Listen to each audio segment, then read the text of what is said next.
Cost of living here at South Korea, mahal nga ba? Tara guys, samahan niyo ako. Anyong JD Sense. At eto nga, una kong dinampot dito yung baboy na pang stock for almost 2 weeks at sinunod ko naman ng manok. Yan guys, and sinunod ko na naman yung patatas. At kung itatanong nyo kung mahal yung expenses dito, oo, mahal pag kinonvert mo, pero pag hindi ka nag-convert, hindi mo naman masyadong mararamdaman. Tunay nga ba mahal ang mga bilihin dito sa South Korea? Or tama lang? After kong pumunta ng dental para ipaayos yung aking ngipin, dumiretso ako dito sa Full Mart. Actually, itong Full Mart na to, dito kami namimili every Saturday or every weekend. Affordable din kasi yung ibang mga bilihin dito. And isa pa, dito na namin nakasanayan bumili, lalo na yung mga baboy, manok, and yung mga ibang mga gulay na kinakailangan namin sa panluto. Fresh din kasi yung mga paninda nila dito and mga bago. At isa pa, yung mga gulay magaganda rin. At sariwa din. Kaya dito ko lang din na-realize na pag nasa abroad ka, maraming bagay kang matututunan.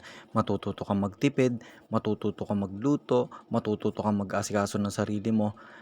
Kasi syempre naman, nung nasa Pilipinas tayo, nasanay tayong nandyan ng pamilya natin, na inaasikaso tayo, na paminsan-minsan may nag-aaruga sa atin, may nag-aasikaso, may nagpaplansya ng uniform, may nagluluto. Ganun pa man as OFW.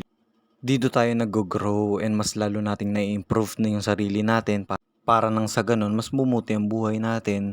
Para kanino ba natin talaga ginagawa ang lahat ng to? Syempre para din sa pamilya natin. O teka, kala ko ba cost of living ang dinidiscuss mo? Parang lumalayo ka na. O siya, mabalik tayo.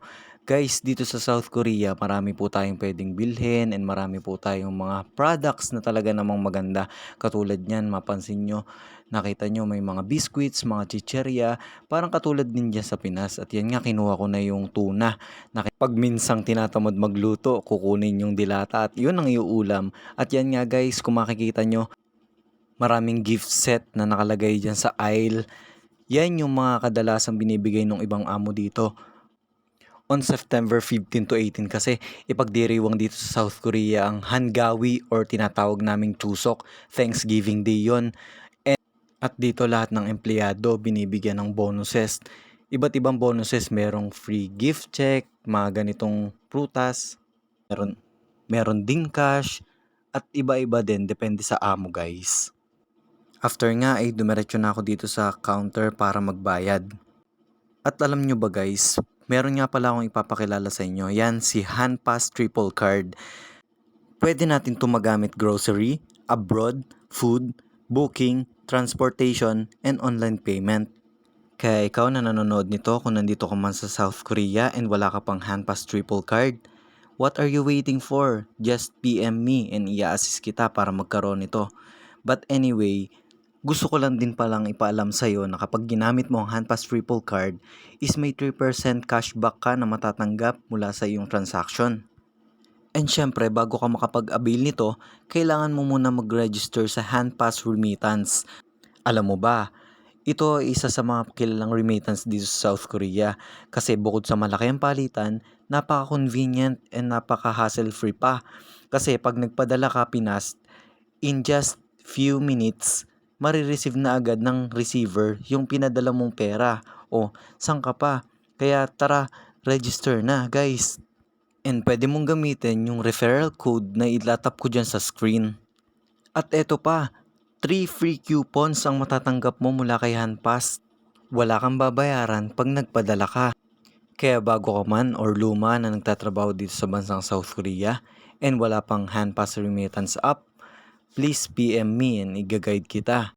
At eto na nga, after kong pumunta ng Full Mart, dito naman ako sa Daiso dumiretso para bumili ng toothpaste, sabon, at mga kinakailangan ko sa bahay. Yan guys, marami kayong mabibili dito. Kaya talagang minsan matetem ka rin na bumili kahit hindi mo kailangan eh. At depende na rin yun sa atin. At yan nga, after kong mamili, dumiretso na ako dito sa counter para magbayad. At syempre, gagamitin ulit natin ang Hanpass Triple Card para may 3% cashback tayo. After nga nun, ay dumiretso na ako dito sa Asian Mart para bumili ng iba pang kailangan like nito, yung bangos. Yung ibang gulay, prutas, affordable din kasi dito and dito lang talaga sadyang mabibili. Katulad nito, Silver Swan, yung mga produktong Pinoy dito rin natin matatagpuan sa Asian Mart. Siyempre, Pinoy tayo eh. Gusto pa rin natin yung lutong Pinoy. And yung mga sangkap talaga namang produktong Pinoy.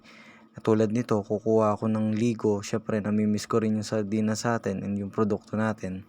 And nag-uulam din naman kami dito kahit na nandito na kami. Hindi dahil sa nagtitipid, pero syempre minsan namimiss rin namin yung mga pagkain na nandyan sa atin. At pagkatapos ko nga ay dumiretso na ako dito sa counter para magbayad gamit ang Hanpas Triple Card. 24,900 Korean won or 1,040 in peso. After nga nun ay dumiretso na ako dito sa Nongyo para bumili ng Buldak Pansit Canton. Ito iba't ibang product ang nandito sa aisle promotion nila this Chuseok. At ito nga nagbayad na ako sa counter at lumakad na rin ako para kunin yung binili kong manok kanina. O siya guys, hanggang dito na lang muna. Annyeong, peace.